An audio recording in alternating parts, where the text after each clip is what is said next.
ఇక్కడ పవర్ పర్చేషన్ దండిగా ఉంది అధ్యక్ష.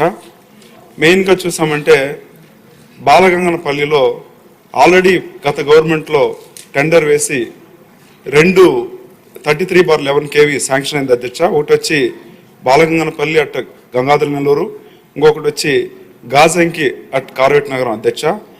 ఈ టెండర్ పిలిచిన తర్వాత అది అట్లనే పెండింగ్ అయిపోయింది అధ్యక్ష.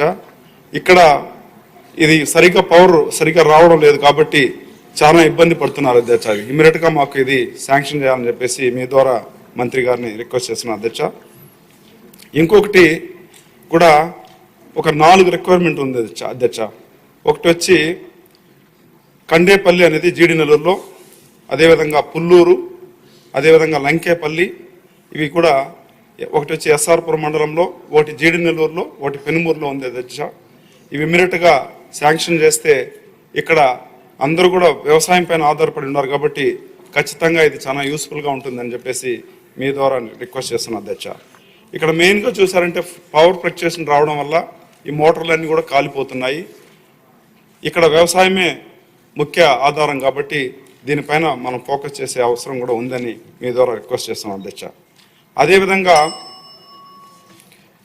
అదేవిధంగా వర్షం వచ్చినప్పుడు ఒక 2 చోట్ల 2 బ్రిడ్జ్ వచ్చి అట్లనే డిస్కంటిన్యూ అవుతుంది అధ్యక్ష. ఇక్కడ చూసారంటే సుమారుగా ఒక దగ్గర ఒక 20 నుంచి 30 విలేజ్లు ఉంది అధ్యక్ష. ఇక్కడ మెయిన్గా చూస్తామంటే బిఎన్ఆర్ పేట టు జీడి నెల్లూరు మండలం, ఇది కాన్స్టెన్సీ అంటే జీడి నెల్లూరు టు చిత్తూరు కనెక్షన్ ఉంది అధ్యక్ష. సుమారుగా 100 విలేజెస్ ఉన్నాయి. దీనిపైన కూడా ఒక బ్రిడ్జి కట్టిస్తే బాగుంటుంది. ఎందుకంటే వర్షం వచ్చినప్పుడు ఇది సపరేట్గా ఈ విలేజెస్ కట్ అయ్యి అక్కడ నుంచి స్కూల్కి పోవాలన్నా routine day to day activities కూడా కంప్లీట్గా ఇది వచ్చి ఇక్కడ ఏం జరగడం లేదు అధ్యక్ష. దీన్ని ఇమీడియట్గా మాకు శాంక్షన్ చేయాలని చెప్పేసి మీ ద్వారా మంత్రిని కోరుకుంటాను అధ్యక్ష. అదేవిధంగా లాస్ట్ అధ్యక్ష, దయచేసి అర్థం చేసుకోండి సార్, ఏదో మాట్లాడాలని కాదు, మీ బ్రీఫ్, మీ సమస్యని చెప్పండి. ఎంతసేపు మాట్లాడేమన్నది కాదు ఇష్యూ, ఏం కంటెంట్ మాట్లాడేమన్నది ఇష్యూ. ఓకే అధ్యక్ష, మందికి అవకాశం రావాలి.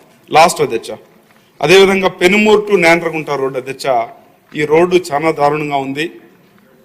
ఇక్కడ చూసామంటే చాలా యాక్సిడెంట్ జరుగుతుంది. ఇది కూడా మాకు తొందరగా చేయాలని చెప్పేసి మీ ద్వారా కన్సర్న్ మినిస్టర్ని రిక్వెస్ట్ చేస్తున్నా అధ్యక్ష. థ్యాంక్ యూ అధ్యక్ష. వర్ల కుమార్ రాజా. ధన్యవాదాలు అధ్యక్ష. 3వ సెషన్లో 16th లెజిస్లేటివ్ అసెంబ్లీలో మాట్లాడే అవకాశం నాకు ఇచ్చినందుకు మీకు ప్రత్యేకమైన ధన్యవాదాలు తెలియజేస్తాను అధ్యక్ష. డొక్కా సీతమ్మ మధ్యాహ్న భోజన పథకం 3,486 కోట్లు కేటాయించినందుకు ధన్యవాదాలు తెలియజేస్తూ, పౌష్టికాహారం పిల్లలకు అందించే విషయంలో ఏదైతే హ్యూమన్కి కావాల్సిన మెటబాలిజం మెయింటైన్ చేసే పౌష్టికాహారం చాలా ప్రతిష్టాత్మకంగా చంద్రన్న చల్లని చూపు లోకేష్ బాబు గారి ఆలోచన మేరకు ఆర్థిక భారం అయినప్పటికీ ఆకలి బాధ తెలిసిన బాధ్యత గల వ్యక్తిగా విద్యాశాఖ మంత్రి లోకేష్ బాబు గారు ఇంటర్ పిల్లలకు కూడా, కళాశాలలో చదువుకున్న పిల్లలకు కూడా మధ్యాహ్న భోజన పథకం వర్తించడం చాలా సంతోషకరమైన విషయం.